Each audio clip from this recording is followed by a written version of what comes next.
बड़े बुजुर्ग बीमार होते हैं और वे इस उम्मीद में दवाइयाँ ले लेते हैं, इस उम्मीद में दवाइयाँ खाते हैं कि जल्दी ठीक हो जाएंगे। लेकिन क्या आपको पता है आप जो दवाइयाँ ले रहे हैं वो असली है या नकली? नकली दवाइयों के सिंडिकेट का जाल सिर्फ भारत में ही नहीं है, नेपाल, बांग्लादेश और कई देशों में फैला है। अब आप बताइए कैसे और किस पर भरोसा करना है।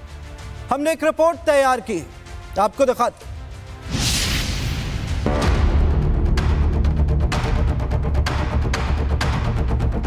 अगर आप किसी बीमारी से ग्रसित हैं, उससे निजात पाने के लिए दवाइयों का इस्तेमाल करते हैं तो जरा सावधान हो जाइए, क्योंकि आपकी दवाइयां बीमारी ठीक करने की बजाय आपकी जान ले सकती हैं। सुनने में आपको यह अजीब जरूर लग रहा होगा, लेकिन यह सच है। उत्तर प्रदेश के आगरा में नकली दवाइयों के सिंडिकेट का भंडाफोड़ हुआ है। ड्रग विभाग और उत्तर प्रदेश एसटीएफ की टीम पूरे देश की सेहत खराब करने वाले सिंडिकेट के एक सदस्यों के पीछे पड़ी है। अब तक एसटीएफ ने इस सिंडिकेट के 50 संदिग्धों की पहचान कर उनकी जांच शुरू कर दी। पैसे कमाने के लालच में इंसान इतना अंधा हो गया है कि वह इंसानों की सेहत को भी दांव पर लगाने से पीछे नहीं हट रहा। आगरा के नगला घड़ी यमुना तट पर जलाई गई दवाओं को देख लीजिए। यूपी एसटीएफ की छापेमारी की वजह से नकली दवाइयां बेच रहे मेडिकल वाले अब इससे बचने के लिए दवाइयों को जला रहे हैं। जरा सोचिए, अगर ये दवाइयां किसी मरीज के शरीर में दाखिल हो जाती तो उन्हें फायदा नहीं नुकसान होता। लेकिन अब सवाल यह है कि आगरा सहित देश भर में नकली दवाइयों का सिंडिकेट पनपा कैसे? क्या ड्रग विभाग की मिलीभगत से यह सिंडिकेट चल रहा था? क्या मामला कंट्रोल से बाहर होने की वजह से एक्शन शुरू हुआ? क्योंकि अभी तक नकली दवाइयों के कारोबारी करोड़ों रुपए कमा चुके हैं। यूपी के आगरा में पिछले 5 दिनों से नकली दवाइयों के सौदागरों पर एक्शन चल रहा है। जांच टीम को एंटीबायोटिक, एंटी एलर्जिक और दूसरे वायरल की दवाइयां भारी मात्रा में मिली। आगरा में अधिकारियों ने सील गोदामों के ताले तोड़कर छापेमारी की। इस दौरान 2 करोड़ 30 लाख की दवाइयां जब्त की गई। मोती कटरा के मेडिकल स्टोर से 15 बोरी नकली दवाइयां बरामद की गई और इसके मालिक हिमांशु अग्रवाल को पहले गिरफ्तार कर जेल भेजा जा चुका है। इस मामले में अब तक 2 एफआईआर दर्ज कर 6 लोगों को नामजद किया गया है। ड्रग विभाग और यूपी एसटीएफ इस बार किसी को बख्शने के मूड में नहीं। नकली दवाइयों का रैकेट सिर्फ आगरा ही नहीं बल्कि पूरे देश में फैला है। यह सिंडिकेट बिहार, बंगाल सहित कई राज्यों में नकली दवाइयां सप्लाई कर रहा था। गिरोह की जानकारी हासिल करने के लिए मोबाइल फोन की कॉल डिटेल रिपोर्ट निकलवाई गई। अब तक 50 फोन नंबर संदिग्ध माने जा रहे हैं जिनकी जानकारी हासिल की जा रही है। इस मामले में पहले हिमांशु अग्रवाल नाम के एक व्यापारी को 1 करोड़ की रिश्वत की पेशकश करते हुए गिरफ्तार कर लिया गया। यानी अगर हिमांशु रिश्वत देने में सफल हो जाता तो आपकी सेहत भगवान भरोसे ही रहती। हमारे देश में मिलावट एक बड़ी समस्या रही है। खाने पीने में शायद ही कोई ऐसा सामान बचा हो जिसमें मिलावट न हो रही हो, लेकिन अब दवाइयों में मिलावट ने पानी सिर से ऊपर कर दिया है। अब देखना यह है कि मिलावटी दवाइयों के सिंडिकेट पर कब तक नकेल कसी जाती है। Bureau report, Republic Bharat. बड़े बुजुर्ग बीमार होते हैं और वे इस उम्मीद में दवाइयाँ ले लेते हैं, इस उम्मीद में दवाइयाँ खाते हैं कि जल्दी ठीक हो जाएंगे। लेकिन क्या आपको पता है आप जो दवाइयाँ ले रहे हैं वो असली है या नकली? नकली दवाइयों के सिंडिकेट का जाल सिर्फ भारत में ही नहीं है, नेपाल, बांग्लादेश और कई देशों में फैला है। अब आप बताइए कैसे और किस पर भरोसा करना है।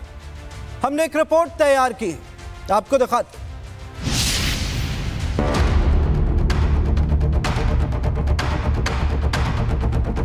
अगर आप किसी बीमारी से ग्रसित हैं, उससे निजात पाने के लिए दवाइयों का इस्तेमाल करते हैं तो जरा सावधान हो जाइए, क्योंकि आपकी दवाइयां बीमारी ठीक करने की बजाय आपकी जान ले सकती हैं। सुनने में आपको यह अजीब जरूर लग रहा होगा, लेकिन यह सच है।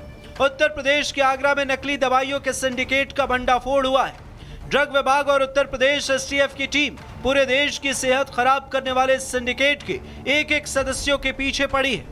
अब तक एसटीएफ ने इस सिंडिकेट के 50 संदिग्धों की पहचान कर उनकी जांच शुरू कर दी। पैसे कमाने के लालच में इंसान इतना अंधा हो गया है कि वह इंसानों की सेहत को भी दांव पर लगाने से पीछे नहीं हट रहा। आगरा के नगला घड़ी यमुना तट पर जलाई गई दवाओं को देख लीजिए। यूपी एसटीएफ की छापेमारी की वजह से नकली दवाइयां बेच रहे मेडिकल वाले अब इससे बचने के लिए दवाइयों को जला रहे हैं। जरा सोचिए, अगर ये दवाइयां किसी मरीज के शरीर में दाखिल हो जाती तो उन्हें फायदा नहीं नुकसान होता। लेकिन अब सवाल यह है कि आगरा सहित देश भर में नकली दवाइयों का सिंडिकेट पनपा कैसे? क्या ड्रग विभाग की मिलीभगत से यह सिंडिकेट चल रहा था? क्या मामला कंट्रोल से बाहर होने की वजह से एक्शन शुरू हुआ? क्योंकि अभी तक नकली दवाइयों के कारोबारी करोड़ों रुपए कमा चुके हैं। यूपी के आगरा में पिछले 5 दिनों से नकली दवाइयों के सौदागरों पर एक्शन चल रहा है। जांच टीम को एंटीबायोटिक, एंटी एलर्जिक और दूसरे वायरल की दवाइयां भारी मात्रा में मिली। आगरा में अधिकारियों ने सील गोदामों के ताले तोड़कर छापेमारी की। इस दौरान 2 करोड़ 30 लाख की दवाइयां जब्त की गई। मोती कटरा के मेडिकल स्टोर से 15 बोरी नकली दवाइयां बरामद की गई और इसके मालिक हिमांशु अग्रवाल को पहले गिरफ्तार कर जेल भेजा जा चुका है। इस मामले में अब तक 2 एफआईआर दर्ज कर 6 लोगों को नामजद किया गया है। ड्रग विभाग और यूपी एसटीएफ इस बार किसी को बख्शने के मूड में नहीं। नकली दवाइयों का रैकेट सिर्फ आगरा ही नहीं बल्कि पूरे देश में फैला है। यह सिंडिकेट बिहार, बंगाल सहित कई राज्यों में नकली दवाइयां सप्लाई कर रहा था। गिरोह की जानकारी हासिल करने के लिए मोबाइल फोन की कॉल डिटेल रिपोर्ट निकलवाई गई। अब तक 50 फोन नंबर संदिग्ध माने जा रहे हैं जिनकी जानकारी हासिल की जा रही है। इस मामले में पहले हिमांशु अग्रवाल नाम के एक व्यापारी को 1 करोड़ की रिश्वत की पेशकश करते हुए गिरफ्तार कर लिया गया। यानी अगर हिमांशु रिश्वत देने में सफल हो जाता तो आपकी सेहत भगवान भरोसे ही रहती।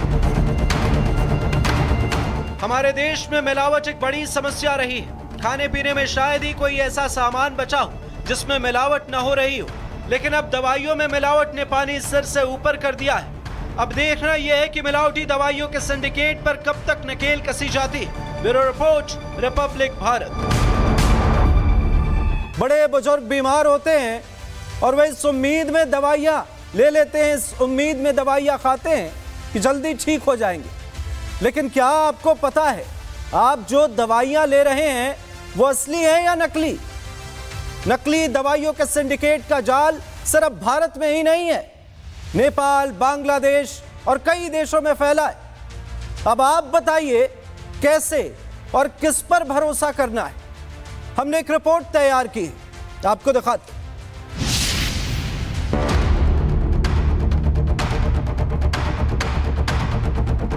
अगर आप किसी बीमारी से ग्रसित हैं, उससे निजात पाने के लिए दवाइयों का इस्तेमाल करते हैं तो जरा सावधान हो जाइए, क्योंकि आपकी दवाइयां बीमारी ठीक करने की बजाय आपकी जान ले सकती है। सुनने में आपको यह अजीब जरूर लग रहा होगा, लेकिन यह सच है। उत्तर प्रदेश के आगरा में नकली दवाइयों के सिंडिकेट का भंडाफोड़ हुआ है। ड्रग विभाग और उत्तर प्रदेश एसटीएफ की टीम पूरे देश की सेहत खराब करने वाले सिंडिकेट के एक-एक सदस्यों के पीछे पड़ी है। अब तक एसटीएफ ने इस सिंडिकेट के 50 संदिग्धों की पहचान कर उनकी जांच शुरू कर दी। पैसे कमाने के लालच में इंसान इतना अंधा हो गया है कि वह इंसानों की सेहत को भी दांव पर लगाने से पीछे नहीं हट रहा। आगरा के नगला घड़ी यमुना तट पर जलाई गई दवाओं को देख लीजिए। यूपी एसटीएफ की छापेमारी की वजह से नकली दवाइयां बेच रहे मेडिकल वाले अब इससे बचने के लिए दवाइयों को जला रहे हैं। जरा सोचिए, अगर ये दवाइयां किसी मरीज के शरीर में दाखिल हो जाती तो उन्हें फायदा नहीं नुकसान होता। लेकिन अब सवाल यह है कि आगरा सहित देश भर में नकली दवाइयों का सिंडिकेट पनपा कैसे? क्या ड्रग विभाग की मिलीभगत से यह सिंडिकेट चल रहा था? क्या मामला कंट्रोल से बाहर होने की वजह से एक्शन शुरू हुआ? क्योंकि अभी तक नकली दवाइयों के कारोबारी करोड़ों रुपए कमा चुके हैं। यूपी के आगरा में पिछले 5 दिनों से नकली दवाइयों के सौदागरों पर एक्शन चल रहा है। जांच टीम को एंटीबायोटिक, एंटी एलर्जिक और दूसरे वायरल की दवाइयां भारी मात्रा में मिली। आगरा में अधिकारियों ने सील गोदामों के ताले तोड़कर छापेमारी की। इस दौरान 2 करोड़ 30 लाख की दवाइयां जब्त की गई। मोती कटरा के मेडिकल स्टोर से 15 बोरी नकली दवाइयां बरामद की गई और इसके मालिक हिमांशु अग्रवाल को पहले गिरफ्तार कर जेल भेजा जा चुका है।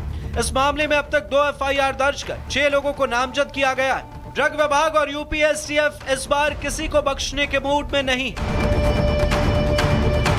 नकली दवाइयों का रैकेट सिर्फ आगरा ही नहीं बल्कि पूरे देश में फैला है। यह सिंडिकेट बिहार, बंगाल सहित कई राज्यों में नकली दवाइयां सप्लाई कर रहा था। गिरोह की जानकारी हासिल करने के लिए मोबाइल फोन की कॉल डिटेल रिपोर्ट निकलवाई गई। अब तक 50 फोन नंबर संदिग्ध माने जा रहे हैं जिनकी जानकारी हासिल की जा रही है। इस मामले में पहले हिमांशु अग्रवाल नाम के एक व्यापारी को 1 करोड़ की रिश्वत की पेशकश करते हुए गिरफ्तार कर लिया गया। यानी अगर हिमांशु रिश्वत देने में सफल हो जाता तो आपकी सेहत भगवान भरोसे ही रहती। हमारे देश में मिलावट एक बड़ी समस्या रही है। खाने पीने में शायद ही कोई ऐसा सामान बचा हो जिसमें मिलावट न हो रही हो, लेकिन अब दवाइयों में मिलावट ने पानी सिर से ऊपर कर दिया है। अब देखना यह है कि मिलावटी दवाइयों के सिंडिकेट पर कब तक नकेल कसी जाती है। Bureau report, Republic Bharat.